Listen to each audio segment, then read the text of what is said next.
तो आज का लेक्चर है कोऑर्डिनेट केमिस्ट्री में। ये आपकी केमिस्ट्री की एक ब्रांच है, इनऑर्गेनिक केमिस्ट्री की। अब इसमें होता क्या है, ध्यान सुनो। हमने बहुत पहले जब हमने बॉन्ड्स के बारे में पढ़ा तो हमने 3 टाइप के मिली बॉन्ड्स पढ़े थे। पहले पढ़े थे आयोनिक, दूसरे पढ़े थे हमने कोवेलेंट और तीसरे पढ़े थे हमने कोऑर्डिनेट। कोऑर्डिनेट तो हमने 3 टाइप के बॉन्ड्स के बारे में पढ़ा था, आयनिक, कोवेलेंट और कोऑर्डिनेट। हमने आयनिक बॉन्ड से हमने आयनिक कंपाउंड पढ़े जैसे NaCl। हमने कोवेलेंट बॉन्ड से कोवेलेंट कंपाउंड बने जैसे CH4। अब हम कोऑर्डिनेट बॉन्ड से कोऑर्डिनेट कंपाउंड बन गए। ऐसे बेसिकली हमने पढ़े हैं, जैसे NH3 नाइट्रोजन हमारा कोऑर्डिनेट बॉन्ड बनता है ऑक्सीजन से, और पूरा रेयरली कोऑर्डिनेट कंपाउंड नहीं है। हमने कोऑर्डिनेट कंपाउंड के बारे में हमने डीपली स्टडी करने की एक्चुअली होती क्या है, और पहले बात तो ये बनते कैसे। देखो, कोऑर्डिनेट कंपाउंड को एक और नाम से जाना जाता है जिनको कहते हैं कॉम्प्लेक्स सॉल्ट। क्या कहते हैं? Complex salt. अब कॉम्प्लेक्स सॉल्ट क्या होता है ये समझिए। कॉम्प्लेक्स सॉल्ट कोई अलग चीज़ नहीं है, ये कोऑर्डिनेट कंपाउंड ही है। एक बहुत सिंपल तरीका है कोऑर्डिनेट कंपाउंड को बनाने। हम क्या करते हैं, हमारे पास एक बीकर होता है, इसमें थोड़ा सा पानी होता है, पानी है, इसमें हम कोई भी 2 सॉल्ट डाल देते हैं, कोई भी 2 सॉल्ट, एक्स और वाई डाल देंगे। फिर हम इसको हीट करेंगे। हीट करने के बाद जब इसका पूरा पानी उड़ जाएगा तो लास्ट में 2 चीज़ बनेगी, वो होते हैं सॉल्ट। अब जो ये सॉल्ट होते हैं 2 टाइप के होते हैं। एक तो बनेगा या तो बनेगा कॉम्प्लेक्स सॉल्ट या बनेगा डबल सॉल्ट। तो ये प्रोसेस से 2 चीज़ें बनती है, या तो बनता है कॉम्प्लेक्स सॉल्ट या बनता है डबल सॉल्ट। अब सबसे पहली बात, अंतर क्या होता है? अंतर ध्यान सुनो। सबसे पहले एक एग्जांपल ही देते हैं। कॉम्प्लेक्स सॉल्ट का तो अभी पढ़ना है, इसको एग्जांपल दे देते हैं। ये रहा FeCN का इस टाइप का कंपाउंड बनता है, K4 FeCN का इस टाइप का कंपाउंड को हम कहते हैं कॉम्प्लेक्स सॉल्ट। डबल सॉल्ट एक बहुत फेमस सॉल्ट अब तुमने सुना होगा, मोहर सॉल्ट, जिसका एक्सपेरिमेंट आता है 12th में। मोहर सॉल्ट बनाएंगे, वो भी तो इसी तरीके से बनाते हैं। हम लेते हैं 2 सॉल्ट लेते हैं, उसको मिक्स करते हैं और उसको घुमा के रख देते हैं, क्रिस्टल टाइप के बनते हैं। वो क्या होता था? मोहर सॉल्ट होता था। वो कोऑर्डिनेट सॉल्ट नहीं है, पर उसी प्रोसेस से हमारा कॉम्प्लेक्स सॉल्ट भी होता है। कोई 2 सॉल्ट लिया, हम दोनों ने मिलाया, उसी प्रोसेस से हमारे क्या बनता है? कॉम्प्लेक्स सॉल्ट भी बनता है। तो सबसे पहले सवाल यही पूछा जाता है कि अंतर क्या होता है? डबल सॉल्ट और कॉम्प्लेक्स सॉल्ट में अंतर क्या है? तो बनने की तरीका तो एक ही है, बनने की प्रोसेस दोनों में एक ही है। सॉल्ट डालो, घुमा लो, निकालो। तो बनने का तरीका सबकी सेम है, और फिर भी इनमें अंतर क्या आता है? तो सिंपल सी पहले तुम्हें पता होना चाहिए होता क्या। ध्यान से देखो, एक सबसे बड़ा अंतर डबल सॉल्ट में और एक कॉम्प्लेक्स सॉल्ट में ये होता है कि जब ये कॉम्प्लेक्स, हमने ओरिजिनल सॉल्ट्स में से जब ये कॉम्प्लेक्स सॉल्ट में बनते हैं, तो जो डबल सॉल्ट होता है वो अपनी इंडिविजुअल प्रॉपर्टी को क्या करता है? मेंटेन करता है। क्या? मेंटेन। और मेंटेन मतलब वो रखे रहते हैं इंडिविजुअल प्रॉपर्टी। इसका मतलब क्या होता है? वैसे बट इसी के अदर साइड अगर मैं बात करूँ कॉम्प्लेक्स सॉल्ट की, ये अपनी इंडिविजुअल प्रॉपर्टी को मेंटेन नहीं करता है। ये अपनी इंडिविजुअल प्रॉपर्टी को मेंटेन नहीं करता, इसकी इंडिविजुअल प्रॉपर्टी को मेंटेन नहीं करता है, बट ये डबल सॉल्ट मेंटेन करता है। अब इंडिविजुअल प्रॉपर्टी का मतलब क्या होता है? ध्यान सुनो। जैसे हमारे पास एक मोर सॉल्ट का एग्जांपल लेते हैं। मोर सॉल्ट तुम्हारा अगर बताओ तो FeSO4 ऐसा कुछ होता है, FeSO4 NH2 का होता है, NH4 का होता है, NH4 का होता है, SO4.6H2। ये होता है हमारा क्या? एक मोर सॉल्ट। और इसी को ले लेते हैं, ये होता है हमारा एक कॉम्प्लेक्स सॉल्ट। ये हमारा एक मोर सॉल्ट जो कि एक डबल सॉल्ट है, और ये हमारा एक कॉम्प्लेक्स सॉल्ट। ठीक है, ठीक है। अब ध्यान से सुनना, अंतर क्या आएगा। अगर तुमने पानी में डाला, वापस से उल्टा काम किया, वापस से तुमने इसे पानी में डाला, तो पानी में डालते क्या होगा? ध्यान सुनना। जैसे तुमने इस चीज़ को पानी में डालोगे, Fe अलग हो जाएगा, तुम्हारा SO4 अलग हो जाएगा, NH2 अलग हो जाएगा, NH4 अलग हो जाएगा, और H2O अलग हो जाएगा। H2O तो ऐसे भी रहता ही है, बट ये जो इंडिविजुअल प्रॉपर्टी है इनकी, Fe अलग हो जाएगा, SO4 अलग हो जाएगा, ये पूरा पूरा आयनाइज हो जाएंगे। बट अगर तुम इसको डालोगे, इसको अगर तुमने डाला किसमें, तुम्हारे पानी में डाला, तो ये कैसे टूटेगा यार, में ये टूटेगा 4K प्लस FeCN का होल 6 माइनस, ऐसे टूटेगा। और अगर तुम गौर करो तो ये जो कॉम्प्लेक्स जो डब्बा मैंने बनाया है ब्रैकेट के अंदर का माल जो है, ये अभी भी नहीं टूटा है और ये टूटेगा भी नहीं। ये कॉम्प्लेक्स सॉल्ट की एक प्रॉपर्टी होती है कि ये नहीं टूटता है, और ये नहीं टूटने का मतलब ये अपनी इंडिविजुअल प्रॉपर्टी को भूल चुका, मेंटेन नहीं करा है। ये बात बताऊँ तो सबसे बड़ा डिफरेंस कॉम्प्लेक्स सॉल्ट और डबल सॉल्ट में यही आता है कि कॉम्प्लेक्स सॉल्ट अपनी इंडिविजुअल प्रॉपर्टी को मेंटेन नहीं करते हैं, जबकि डबल सॉल्ट मेंटेन करते हैं। मतलब अगर मैं इस डबल सॉल्ट को वापस से आयनाइज करूंगा, ये इंडिविजुअल पार्ट्स में ब्रेक हो जाएगा, बट हमारा कॉम्प्लेक्स सॉल्ट इंडिविजुअल पार्ट में ब्रेक नहीं हो सकता विदिन ब्रैकेट, ये नहीं हो सकता। तो ये सबसे पहली चीज सवाल पूछते थे कि कॉम्प्लेक्स सॉल्ट और डबल सॉल्ट में अंतर है। हमें डबल सॉल्ट के बारे में नहीं पढ़ना है, हमें जिस सॉल्ट के बारे में पढ़ना है वो है कॉम्प्लेक्स सॉल्ट, जिसको नॉर्मली कॉम्प्लेक्स कंपाउंड कहते हैं। क्या है ये कॉम्प्लेक्स कंपाउंड, कॉम्प्लेक्स कंपाउंड। अब सवाल आता है कॉम्प्लेक्स कंपाउंड बनता है कैसे। देखो कॉम्प्लेक्स कंपाउंड कहें या हम कहें कोऑर्डिनेट कंपाउंड, एक नाम है कॉम्प्लेक्स कंपाउंड या कोऑर्डिनेट कंपाउंड के नाम एक ही है, अलग कंपाउंड की बात है। तो भाई अगर नाम से पहले समझ आ रहा है कि ये जो चीज़ बनी है ये बनी है कोऑर्डिनेट बॉन्ड से। किससे? कोऑर्डिनेट बॉन्ड से, ठीक है, कोऑर्डिनेट बॉन्ड से। ठीक है, अब ध्यान देना हमारे इसमें जो कोऑर्डिनेट कंपाउंड का जो जनरल फॉर्मूला होता है वो होता है MLN। ये होता है MLN, एक स्क्वायर ब्रैकेट, उसके अंदर एक M यहाँ पे है मेटल, क्या है मेटल, L यहाँ पे है लिगेंड, L यहाँ पे लिगेंड, और N यहाँ पे है नंबर ऑफ लिगेंड के कोऑर्डिनेट नंबर ऑफ लिगेंड की कितने लिगेंड, ये जनरल होता है। इसके बाद यहाँ कैटायन या एनायन वो अलग बात होती है। जो जनरल नॉर्मल रहता है वो रहता है मेटल, लिगेंड और नंबर ऑफ लिगेंड। इतनी बात है समझ में। अब समझो इसके बारे में, देखो एक होता है इसमें सेंट्रल मेटल एटम CN। क्या होता है सेंट्रल मेटल एटम? अगर तो बताओगा हम हाइब्रिडाइजेशन जब निकालते थे, जैसे हम कहते थे CH4 का हाइब्रिडाइजेशन निकालना है तो उसका हाफ ऐसा फॉर्मूला होता है, हाफ MV-C प्लस क्या हम लेते थे सबसे सेंटर मेटल एटम को होता है, इसमें होता है कार्बन, कि कार्बन के चारों तरफ हाइड्रोजन है, ऐसा ही तो होता है ना, तो कार्बन यहाँ लिखते थे। तो ऐसे एक होता है सेंट्रल मेटल एटम, मतलब हमारे कोऑर्डिनेट कंपाउंड के सेंटर में जो मेटल है उसकी हम बात करते हैं, तो होता था वो सेंट्रल मेटल एटम। एक तो होता है, अब ये होता क्या है इसके बारे में ध्यान से पढ़ना है। क्या हमें इनके बारे में पढ़ना है, सेंट्रल मेटल एटम क्या होता है हमें पढ़ना है, लिगेंड्स क्या होते हैं हमें पढ़ना है, स्क्वायर ब्रैकेट क्या होता है, कैटायन है, इनके बारे में जानना है। इनको अगर तुम समझोगे फिर तुम्हें पता चलेगा कि ये कंपाउंड जो है वो बना कैसे। तो समझना सबसे पहले आता है सेंट्रल मेटल एटम। क्या आता है सेंट्रल मेटल एटम, ठीक, सेंट्रल मेटल एटम या कोई सेंट्रल मेटल आयन कहते हैं, सेंट्रल मेटल आयन, आयन भी होगा उसमें यूज कर जाता है, आयन भी हो सकता है। देखो समझो होता क्या एक सेंट्रल मेटल एटम क्या होता है, जनरली एक डी ब्लॉक का एलिमेंट होता है। कहाँ से?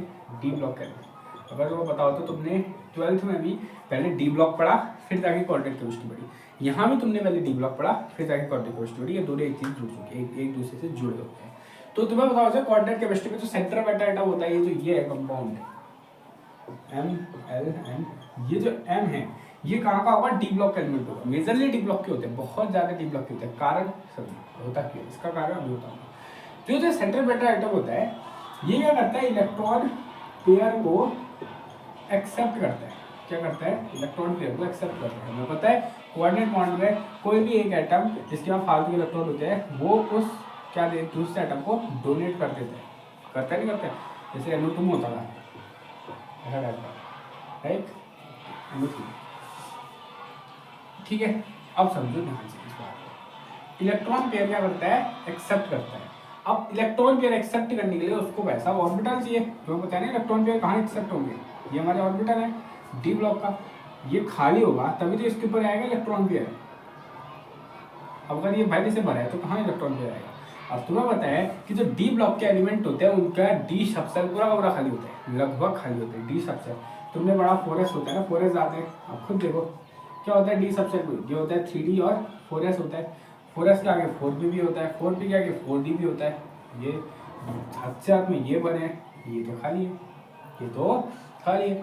कितने, 3 इसके 5 इसके, 5 8, 8 तो ऐसे ही खाली है। तो इनके पास बहुत ज़्यादा वैकेंट ऑर्बिटल होते हैं। क्या होता है इनके पास, बहुत ज़्यादा क्या होता है, वैकेंट ऑर्बिटल होते हैं। वैकेंट ऑर्बिटल होने की वजह से ये आराम से इलेक्ट्रॉन पेयर को एक्सेप्ट कर देते हैं, और इलेक्ट्रॉन पेयर को एक्सेप्ट करने के बाद ये बनाते हैं बॉन्ड, जिस बॉन्ड का नाम होता है कोऑर्डिनेट बॉन्ड। अब सवाल आता है किससे, सवाल आता है किससे। तो जो किससे की बात आ रही है कि किसने इन्हें इलेक्ट्रॉन दिया, वो है लिगेंड। कौन है, लिगेंड। ये एल है ना, ये इसे कहते हैं लिगेंड। लिगेंड एक टाइप के नॉन मेटल होते हैं, कंपाउंड होते हैं, नॉन मेटल है, कंपाउंड होते हैं, जिनके पास या तो फ्री इलेक्ट्रॉन, सिंपल कहते हैं फ्री इलेक्ट्रॉन होनी चाहिए, या फ्री इलेक्ट्रॉन कहते हैं, जिनके पास excess of electron, simple excess of electron. अब एक्सेस ऑफ इलेक्ट्रॉन का मतलब सिंपल भाषा में कहें, lone pair of electron. Excess क्या होता है, जब किसी का लोन पेयर होता है, नाइट्रोजन, नाइट्रोजन ऐसा 3 बॉन्ड बनाता है अच्छा, और उसके ऊपर 2 इलेक्ट्रॉन एक्सेस होते हैं, तो नाइट्रोजन आराम से इन इलेक्ट्रॉन को क्या कर सकता है, डोनेट कर सकता है। तो याद रखना, लिगेंड एक ऐसी कंपाउंड होते हैं, ऐसी कंपाउंड होते हैं जिसके पास एक्सेस अमाउंट ऑफ इलेक्ट्रॉन होते हैं। क्या होता है, एक्सेस अमाउंट ऑफ इलेक्ट्रॉन होते हैं, जिसको वो इजीली क्या कर पाते हैं, डोनेट कर लेते हैं। अब किसको डोनेट करते हैं, हमारे सेंट्रल मेटल एटम को। अब तुमने बहुत बेसिक एक नियम पढ़ा होगा कि जो इंसान 11th में जो भी कंपाउंड इलेक्ट्रॉन को एक्सेप्ट करता है उनको कहते हैं लुईस एसिड या बेस। क्या कहते हैं, लुईस एसिड, लुईस एसिड कहते हैं जो एक्सेप्ट करता है, A for accept, A for acid. और जो डोनेट करता है, जिसके बाद दानवीर आदमी जो डोनेट करता है, उन्हें कहते हैं लुईस बेस, लुईस बेस कहते हैं।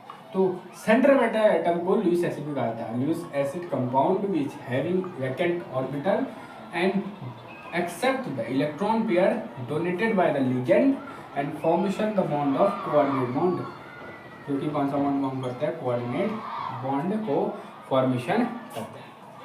ठीक है, तो तुम्हें इतना तो पता है कि किस तरीके से बॉन्ड बनता है। बॉन्ड किस तरीके से बनता है इतना पता चल चुका है। हाँ, क्या हो रहा है, एक बीच में हमारा सेंटर, क्या हो रहा है, एक बीच में हमारा सेंट्रल एटम है, कोई भी एक एटम है, सेंट्रल मेटल एटम एम मान दिया, इसके आसपास बहुत ज़्यादा लिगेंड है, लिगेंड है, और ये क्या कर रहे हैं, अपने इलेक्ट्रॉन पेयर को डोनेट। और जब ये इलेक्ट्रॉन पेयर को डोनेट करने के बाद जो बॉन्ड बना रहे हैं, जो कंपाउंड बन रहा है, इसी कंपाउंड का नाम है कोऑर्डिनेट कंपाउंड। बात है समझ गए, बिल्कुल ठीक है। अब आते हैं थोड़े हम इनके बारे में, इसके बारे में तो तब समझने की जरूरत नहीं, ये इसके बारे में ज़्यादा कुछ पढ़ती नहीं है, इनके बारे में पढ़ना बड़ा इंपॉर्टेंट है।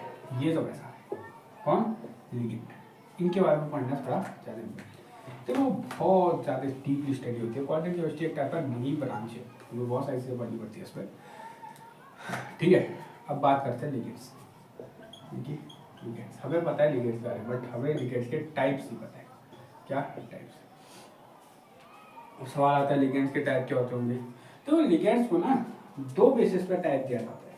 कितने बेसिस पे, 2 बेसिस पे। 2 बेसिस के हिसाब से लिगेंड्स के टाइप होते हैं। पहला तो उनमें चार्ज क्या है, पॉजिटिव है, नेगेटिव है या न्यूट्रल है। दूसरा वो कितने इलेक्ट्रॉन को डोनेट कर पा रहे हैं, 1 को कर रहे हैं, 2 को कर रहे हैं या 2 से भी ज़्यादा कर पा रहे हैं। तो दोनों के बेसिस पे देखते हैं। पहले बात करते हैं चार्ज के बेसिस पे। किसकी बेसिस पे, चार्ज की बेसिस पे। ठीक है, तो लिगेंड है, चार्ज की बेसिस पे लिगेंड को भी 3 टाइप्स में बांटा गया। कितने टाइप्स में, 3 टाइप्स में। पहला आता है पॉजिटिव, फिर आता है न्यूट्रल, फिर आता है नेगेटिव। क्या कौन से, पॉजिटिव लिगेंड, न्यूट्रल लिगेंड और नेगेटिव लिगेंड। कौन से कहा, पॉजिटिव, न्यूट्रल और नेगेटिव। साफ समझ आ रही है। ऐसे लिगेंड जिनमें पॉजिटिव चार्ज होगा वो नेगेटिव, पॉजिटिव लिगेंड का जो न्यूट्रल होंगे वो नेगेटिव, और जो नेगेटिव होंगे सर, जो न्यूट्रल होंगे वो न्यूट्रल, और जो नेगेटिव होंगे नेगेटिव लिगेंड। ठीक है, न्यूट्रल की बात करें, चलिए सबसे पहले हम बात करते हैं पॉजिटिव चार्ज। पॉजिटिव चार्ज में 2 बहुत इंपॉर्टेंट है, एक है NO नाइट्रोसोनियम, एक है NH2 NH3। ये 2 कंपाउंड है जिनमें पॉजिटिव चार्ज रहते हैं। क्या, NO और NH2 NH3। ध्यान रखना इसके स्ट्रक्चर। अब सवाल आता है, थोड़ा सा सवाल पूछा जाता है लोगों के में। मान लो किसी के ऊपर नेगेटिव चार्ज है, नेगेटिव चार्ज में इलेक्ट्रॉन है, वो उसको डोनेट कर देगा, ठीक है। और किसी के ऊपर पॉजिटिव चार्ज है, मतलब उसको तो वैसे इलेक्ट्रॉन की कमी है, तो वो कैसे डोनेट करते हैं, वो कैसे डोनेट करते हैं। तो याद रखना, जो पॉजिटिव चार्ज वाले होते हैं ना, उनमें पक्का एक न एक जगह पे एक एटम होगा जो लोन पेयर वाला होगा। एनो है, तो पता है नाइट्रोजन के पास ऐसे तो एक कंपाउंड है, ये ऐसा कंपाउंड है कुछ ऐसा, इसने एक एक्स्ट्रा बॉन्ड बना दिया जिसको पॉजिटिव चार्ज आ चुका है। तो वह पता होना चाहिए ऑक्सीजन के पास भी लोन पेयर रहते हैं, नाइट्रोजन के पास भी लोन पेयर रहते हैं, उसने वो लोन पेयर डोनेट किए। NH3 NH2, NH3 छोड़ो, ये वाला है नहीं, इसके बाद है ना लोन पेयर, इसने डोनेट कर दिया। तो याद रखना पॉजिटिव वाले भी डोनेट करते हैं due to their lone pair. इनके पास तो प्योर क्या होता है, लोन पेयर होता है। न्यूट्रल के पास भी लोन पेयर ही होते हैं, जैसे H2 हो गया, ऑक्सीजन है, NH3 हो गया, NH3 हो गया, नाइट्रोजन है। एक सुनोगे बड़ा तगड़ी चीज़ है, इथाइलिन डायमीन, ये इथाइलिन डायमीन बड़ा फेमस है, ये लिखा जाता है इसको, ये भी न्यूट्रल है, ऐसा कुछ होता है। CH2 NH2 ये ऐसा कुछ होता है। इसके अलावा नाइट्रोजन है, यहाँ भी डोनेट कर सकते हैं, ठीक है। ये न्यूट्रल होते हैं, इनमें कोई चार्ज नहीं होता, ठीक है। अब आते हैं नेगेटिव। नेगेटिव तो सिंपल है, एक्स नेगेटिव। एक्स नेगेटिव का मतलब समझ तो आ रहा है ना, सारे F negative, Cl negative, Br negative, ये सारी चीज़ें हो गई। तो बस Cl नेगेटिव, साइनाइड, ये लो, ये भी हो गए। तो ये 3 टाइप्स बे on the basis of charge है, किसके बेसिस में, चार्ज के बेसिस में, पॉजिटिव, न्यूट्रल और नेगेटिव। या तो पॉजिटिव होगा या न्यूट्रल होगा, नेगेटिव होगा। इनको याद करना बड़ा जरूरी है, क्योंकि इनके नाम बड़े खतरनाक पड़ते हैं। जब आता है ना आईपैक नोमेनक्लेचर, ऑर्गेनिक का सरल होता है, लुमा ऑर्गेनिक का कठिन लग रहा है तो भाई साहब इसमें तो पकड़ जाओगे। इसके नियम तो बहुत, लिस्ट इतनी बड़ी है इसकी नियम की, एक स्पेशल वीडियो लगने वाली है आईपैक वाले में, तो बहुत बड़ी बड़ी नियम आते हैं। और तुम्हारी एग्जाम में डायरेक्ट आईपैक नियम लिखो, ये भी सवाल पूछ देता है 15 मार्क्स का, डायरेक्ट आईपैक की नियम लिखो, तो आईपैक नियम बड़ी इंपॉर्टेंट होता है। लेकिन ये समझना है तुझे, अगर उसमें बोल जाए डिफाइंड कोऑर्डिनेट कंपाउंड, तो तुम्हें पूरा ये समझाना पड़ेगा। सेंट्रल एटम क्या होता है, लिगेंड क्या होता है, लिगेंड के type, on the basis of charge. अब on the basis of charge हो चुका है, तो ऑन द बेसिस ऑफ जो ज़्यादा इंपॉर्टेंट है, चार्ज उतना ज़्यादा इंपॉर्टेंट नहीं है जितना ज़्यादा on the basis of number of electron pair donate, number of electron pair donate, कि कितने इलेक्ट्रॉन पेयर को डोनेट कर सकता है, क्या जितने इलेक्ट्रॉन पेयर को डोनेट कर सकता है। इसका भी 3 टाइप मान दी हमने क्या मानी, जिसने मानी से उसने मानी। सबसे ज़्यादा आता है मोनोडेंटेट, दूसरा आता है बाइडेंटेट, और तीसरा आता है पॉलीडेंटेट। तीसरा क्या आता है, पॉलीडेंटेट, मोनोडेंटेट, बाइडेंटेट, पॉलीडेंटेट। आई बात समझ में। अब क्या समझ है तुमने, नाम तो बड़ा है, अब समझो मतलब क्या होता है। सिंपल चीज, मोनो का मतलब होता है एक, बाई का मतलब होता है 2, पॉली का मतलब होता है 2 से ज़्यादा, 2 से ज़्यादा। सिंपल चीज, 3 4 5 6 सब इसी बात है। ध्यान रखना, क्या मोनो का मतलब होता है 1, बाई का मतलब होता है 2, पॉली का मतलब होता है 3। ये बड़ा इंपॉर्टेंट टॉपिक है इससे, क्योंकि जुड़ता है कोऑर्डिनेशन नंबर, और इस पर सबसे लोग कंफ्यूज होते हैं कोऑर्डिनेशन नंबर होता है क्या, बड़े कंफ्यूज रहते हैं। ध्यान सुनो, मोनोडेंटेट उन लिगेंड्स को कहते हैं जो एक इलेक्ट्रॉन पेयर को डोनेट करते हैं। क्या मैंने, जो एक इलेक्ट्रॉन पेयर को डोनेट करते हैं। मान लेते हैं जैसे Cl नेगेटिव है, नेगेटिव में 2 इलेक्ट्रॉन होंगे जो कि एक पेयर होगा, इसको डोनेट कर देगा, ठीक है। जैसे Cl नेगेटिव है, क्या है, Cl नेगेटिव, इस पर भी एक इलेक्ट्रॉन पेयर है जिसको वो डोनेट कर देगा। अभी उसको ये मोनोडेंटेट में आने वाला, इसको एम्बिडेंटेट लिगेंड भी कहते हैं। चलो मैं इसको हटाता हूँ, वैसे तो मोनोडेंटेट वाली छोड़ो, ठीक है। जैसे ये हो गया Cn हो गया, तुम्हारे बहुत सारे लिगेंड हैं, ठीक है। Cn से क्या हो जाएगा, Cn एक ही तो इलेक्ट्रॉन डोनेट करते हैं, ये Cn एक जगह पे और ज़्यादा आएगा, तो मैं बता रहा हूँ। NH3 हो गया, H2O हो गया, ये सारे ऐसे लिगेंड हैं जो एक बार में एक ही इलेक्ट्रॉन पेयर डोनेट करते हैं, एक इलेक्ट्रॉन पेयर दे देंगे, बॉन्ड बना देंगे, जोड़ देंगे। पर कुछ ऐसे हैं जो 2 बनाते हैं, जिनका सबसे बड़ा फेमस नाम मैंने बोल दिया था इथाइलिन डायमीन, ये होता है। तुमने इसको देख के समझ गए थे, इसको देख के समझ जाना चाहिए। इसके पास तो वैसा 2 नाइट्रोजन है, तो ये भी देगा, ये भी देगा, तो 2 जगह से ऐसे दे दिया जाएगा, तो 2 जगह से दे दिया जाएगा, तो बाइडेंटेट हो जाएगा। फिर आता है पॉलीडेंटेट मतलब पॉली का मतलब, देखो पॉली मतलब कोई स्पेशल नहीं होता, वो 2 से ज़्यादा हम नहीं बनाते। अब जैसे ट्राइडेंटेट, तुम्हारा टेट्राडेंटेट, ऐसे तो बनाने चले जाएंगे। हमने कहा क्वालिटेटिव जो 2 से ज़्यादा देता है वो। इसमें बड़ा फेमस आता है EDTA। अब इसका स्ट्रक्चर बड़ा खतरनाक होता है। इथाइलिन डायमीन टेट्रा एसीटेट होता है। और इसका स्ट्रक्चर मैं बनाऊंगा अभी यही बनाऊंगा। बट ये एक ऐसा स्ट्रक्चर है जो 4 से ज़्यादा जो 6 देता है। 1 2 3 4 5 6 इलेक्ट्रॉन पेयर डोनेट करता है। जनरली पॉइंट का होता है 2 से ज़्यादा, मोर देन 2। ठीक है, इसका एग्जाम्पल EDTA है जो कि 6 देता है। कितने देता है? 6। इसका स्ट्रक्चर कुछ ऐसा होता है। तो पहले इसका स्ट्रक्चर बनाने के लिए मिटाना पड़ेगा, लेकिन पहले समझ जाओ कि क्या होता है। मोनोडेंटेट होता है जो 1 इलेक्ट्रॉन पेयर डोनेट कर सकता है, Cl नेगेटिव NH3H2O और ये बहुत होते हैं। बायडेंटेट होता है जो 2 दे सकते हैं, इथाइलिन डायमीन एक इसका एक है, एक और होता है C2O होता है, ये हो गया दोबारा इथाइलिन डायमीन। पॉलीडेंटेट 2 से ज़्यादा होता है। इसका famous example EDTA ethylene diamine tetraacetate. इसका मतलब कुछ ऐसा होता है। EDTA का अगर मैं स्ट्रक्चर बनाऊँ ऐसे, फिर इसमें तो कुछ नहीं, बट पता होना चाहिए कि EDTA दिखता कैसे है। इथाइलिन डायमीन टेट्राएसीटेट, ठीक है, नाम ही होता है इसका इथाइलिन डायमीन टेट्रा एसीटेट। खुद देखो, इथाइलिन डायमीन टेट्रा एसीटेट मतलब 4 एसीटेट ग्रुप होंगे। इथाइलिन डायमीन तो ये होता है हमारा सिंपल CH2 NH2 ये हो गया इथाइलिन डायमीन। अब इसमें टेट्रा एसीटेट ग्रुप जोड़ना है। फिर मैंने कहा टेट्रा एसीटेट ग्रुप जोड़ना है, तो कैसे जोड़ेगा ध्यान रखना, कुछ नहीं करना, सिंपल चीज, इसको खोल दो। CH2 एक NS याद रखना, N के दोनों हाइड्रोजन हट जाएंगे, N के दोनों जो हाइड्रोजन है वो हट जाएंगे, उनकी जगह एसीटी ग्रुप आ जाएगा। कौन सा? CH2 C डबल बॉन्ड लो, 1 2 3 4 और CH2 C डबल बॉन्ड लो और नेगेटिव। ऐसे जब CH2 C डबल बॉन्ड लो और नेगेटिव, ऐसे जब CH2 C डबल बॉन्ड लो और नेगेटिव। ये स्ट्रक्चर होता है इथाइलिन डायमीन टेट्राएसीटेट का। ये स्ट्रक्चर इतना बड़ा। तो अब इसको समझो क्या हो रहा है, कहाँ कहाँ दे सकते हैं। देखो पहले बात तो ये ऑक्सीजन है, एक ये रहा देने वाला, 2 3 4 5 6 हो गए ना, 6 साइड से। तो एक बार में इसमें 6 इलेक्ट्रॉन पेयर डोनेट होते हैं अंदर, 6 इलेक्ट्रॉन पेयर मतलब टोटल 12 इलेक्ट्रॉन होते हैं। याद रखना सब पेयर में इलेक्ट्रॉन डोनेट होंगे, 2 4 6 8 10 1 3 2.5 ऐसे इलेक्ट्रॉन डोनेट हो सकते हैं। ढाई तो मिलता है बट 1 3 में डोनेट नहीं हो सकते, पेयर हमेशा डोनेट होता है। तो 6 इलेक्ट्रॉन में मतलब 12 इलेक्ट्रॉन डोनेट होते हैं। कितने? 12 इलेक्ट्रॉन। तो ये है एक पॉलीडेंटेड लिगेंड।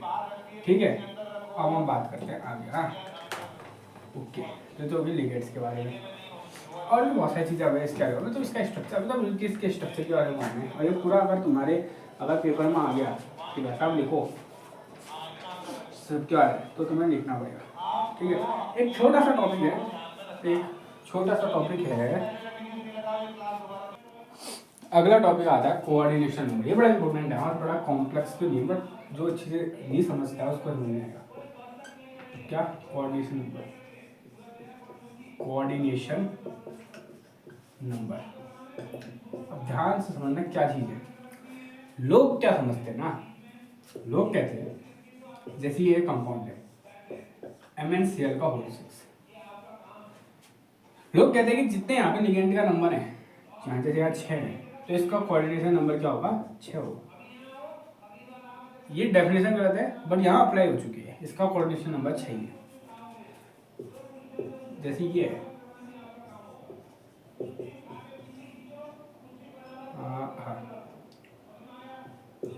ये, अगर मैं इसमें पूछूं तो वही कहते हैं कि जितने लिगेंड है उतना कोऑर्डिनेशन नंबर होगा। 4 + 2 6, तो यहाँ का कोऑर्डिनेशन नंबर भी 6 होगा।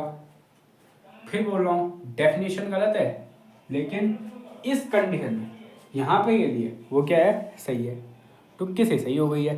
अब अगर तीसरा क्वेश्चन, अगर ध्यान देना, लेकिन अगर मैं ये बोलूँ अब बताओ कोऑर्डिनेशन नंबर क्या है, तो लोग वही डेफिनेशन लगाते हैं कि 2 है तो कोऑर्डिनेशन नंबर कितना होगा? 2 होगा। बट ये गलत है, इस बार कोऑर्डिनेशन नंबर 4 है, इस बार कोऑर्डिनेशन नंबर 4 है। तो ये सबसे बड़ी दिक्कत है। लोग क्या लगाते हैं, लोग कहते हैं number of ligand equal to coordination number. नहीं, ये तो कभी नहीं है। लोग क्या सोचते हैं, लोग सोचते हैं number of ligand equal to coordination number, कि जितने लिगेंड है उतने कोऑर्डिनेशन नंबर होंगे। नहीं, होता है number of electron pair donated bye number of electron pair donated by ligand is the coordination number of that compound. Coordination number of that compound. ये समझना कि कितने इलेक्ट्रॉन पेयर डोनेट किए गए हैं वो डिपेंड करता है कि उस कंपाउंड का कोऑर्डिनेशन नंबर क्या है। सुनो बताते हैं, MnCl का होल 6। अब यहाँ तुक्के से सही हो रहा है, बट ये एक्चुअल सही बात नहीं है। हमें पता है, अब मैंने कहा था ना ये थोड़ी तो जस्ट पहले पढ़ी थी टाइप्स ऑफ लिगेंड वाली, वो बड़ी इंपॉर्टेंट है।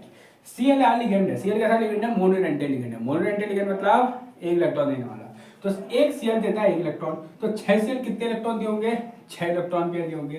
तो इसका कोऑर्डिनेशन नंबर क्या हो जाएगा, 6 हो जाएगा, जो कि यार डायरेक्ट सही है। MnH2O का होल 4 Cl, ये जैसे ही है। अब ध्यान दो, यहाँ लिगेंड कौन से Cl और H2 है, Cl और H2 है। H2 एक मोनोडेंटेड है, तो कितने होंगे, 4 दिए, एक ने 1 दिया होगा तो 4 ने 4। Cl भी एक मोनोडेंटेड है, एक ने 1 दिया होगा तो 2 ने 2, तो 4 + 2, यहाँ के कोऑर्डिनेशन नंबर क्या है, 6 है। परंतु अगर ये है क्वेश्चन, ये अब यहाँ पे होता चाहिए, अगर तुम कहते 2 + 2 4, नहीं। H2 एक मोनोडेंटेड लिगेंड है, एक H2 ने 1 इलेक्ट्रॉन दिया होगा, तो 2 H2 2 इलेक्ट्रॉन देंगे। 2 इलेक्ट्रॉन पेयर, हाँ मैं बार पेयर नहीं बोल रहा, तो ऐसा मतलब 2 इलेक्ट्रॉन पेयर की बात होगी। तो 2 इलेक्ट्रॉन पेयर यहाँ से आ जाएंगे। Ethylene diamine is a bidentate ligand. ये 2 इलेक्ट्रॉन पेयर एक साथ डोनेट करता है, और अगर 2 इलेक्ट्रॉन पेयर एक साथ डोनेट करता है तो ये जो इलेक्ट्रॉन है, ये जो एटम होगा, ये एक कंपाउंड 2 इलेक्ट्रॉन पेयर दे रहा है, तो 2 कंपाउंड 4 इलेक्ट्रॉन पेयर देने होंगे। तो यहाँ पे 4 इलेक्ट्रॉन पेयर, यहाँ पे 2 इलेक्ट्रॉन दिया, 4 + 2 6 कोऑर्डिनेट इलेक्ट्रॉन पेयर, तो इसका कोऑर्डिनेशन नंबर 6 हो जाएगा। जिसको ये लगता होगा कि number of ligand equal to coordination number, वो डायरेक्ट 2 + 2 4 करके आएगा, गलत हो जाएगा। तो ये समझना पड़ता है कि number of ligand is not equal to coordination number, number of electron pair donated by ligand is equal to the coordination number. ये number of electron pair donated by the ligand, ये होता है कोऑर्डिनेशन नंबर। तो simple चीज, इससे तो होता है। अगर ये आ गया जैसे ये दे दिया उसने FeEDT है, ये ऐसे दे दिया FeEDT है, तो अब तो लोग सोचेंगे ये एक ही है तो एक ही होगा। नहीं, तुम्हें बताना चाहिए कितने इलेक्ट्रॉन पे डोनेट करता है, 6 इलेक्ट्रॉन पे डोनेट करता है। इसका सीधा एक होने के बावजूद भी इसका कोऑर्डिनेशन नंबर सीधा का सीधा 6 हो जाएगा। तो ये बताना चाहिए। तो नंबर ऑफ इलेक्ट्रॉन पे डोनेटेड किसके इक्वल होता है, कोऑर्डिनेशन नंबर के इक्वल होता है। समझ आए बात, समझ। ओके, अगली चीज समझना बड़ी इंपॉर्टेंट है, और ये नॉमेनक्लेचर में दूसरी पहली बड़ी इंपॉर्टेंट चीज है, oxidation number of central metal atom. Central metal atom का ऑक्सीडेशन नंबर निकालना पड़ता है। ऑक्सीडेशन स्टेट होता है, कोऑर्डिनेशन नंबर के ऑक्सीडेशन स्टेट निकालने के लिए क्या निकालनी पड़ती है, ऑक्सीडेशन स्टेट। मतलब ध्यान से सुनना, एग्जाम FeCl का होल 6, ये कंपाउंड है, ठीक है, ओके। K4FeCl, बड़ी कंपाउंड लेना हमने, K4FeCl का होल 6। इसमें सेंट्रल मेटल एटम कौन है, Fe है। चलो K4 के कहते हैं, पोटेशियम नहीं है, पोटेशियम तो खाली कैटायन है, काउंटर कैटायन कहते हैं, जो मतलब कोऑर्डिनेशन कंपाउंड के बाहर जो चीज होती है ना डब्बे के बाहर, इनको कहते हैं काउंटर आयन, जो बस उसको बैलेंस करने के लिए आते हैं। तो ये काउंटर आयन है, लेकिन इसकी भी फर्क बढ़ेगा, ठीक है। तो हमने बहुत पहले पढ़ा है कोऑर्डिनेशन नंबर कैसे निकालते, ऑक्सीडेशन नंबर कैसे निकालते हैं, रिडॉक्स वाले चैप्टर में। देखो, इसका एक की ऑक्सीडेशन होती है +1, कितने हैं 4, इसकी मान लेते हैं x, इसमें Cl की एक की होती है -1, कितने हैं 6, कोई 4 दे नहीं तो 0 हो जाएगा उस साइड। 4 + 1 4 + x -6 = 0, तो x = 6 - 4, x = 2, ऑब्वियसली लिखते +2 है, तो x की x, तो यहाँ पे Fe की ऑक्सीडेशन स्टेट कितनी है, +2 है। कितनी है, +2 है। अब ऐसा मत सोचना कि Fe की हमेशा +2 रहेगी, नहीं रहेगी। लो ये लो K2FeCl का होल 6, यहाँ जब निकालने जाओगे तो ये आएगा +2 + x - 6 = 0, x = 6 - 2, x = +4। लो इसमें +4 आ गई। तो निकालना आना चाहिए। ऐसे ये तरीका होता है किसी भी का ऑक्सीजन स्टेट निकालने का, क्योंकि जब हम इस कंपाउंड का नाम लिखते हैं ना तो लास्ट में इसे इस मेटल की ऑक्सीडेशन स्टेट लिखनी पड़ती है। जैसे यहाँ +2 तो 2 लिखना पड़ता है, यहाँ +4 तो 4 लिखना पड़ता है। अगर ये नहीं लिखोगे गड़बड़ हो जाएगी। तो इसके लिए ऑक्सीजन स्टेट निकालनी में आनी चाहिए। जितनी प्रैक्टिस करोगे उतना सही रहेगा। आनी चाहिए कैसे करनी है तो पता भी तो होनी चाहिए कि इसकी ऑक्सीजन स्टेट कितनी है। ये पता नहीं हुआ तो दिक्कत आ जाएगी। जैसे ये लो ओके, कुछ चीज़ बताओ। जैसे ये है,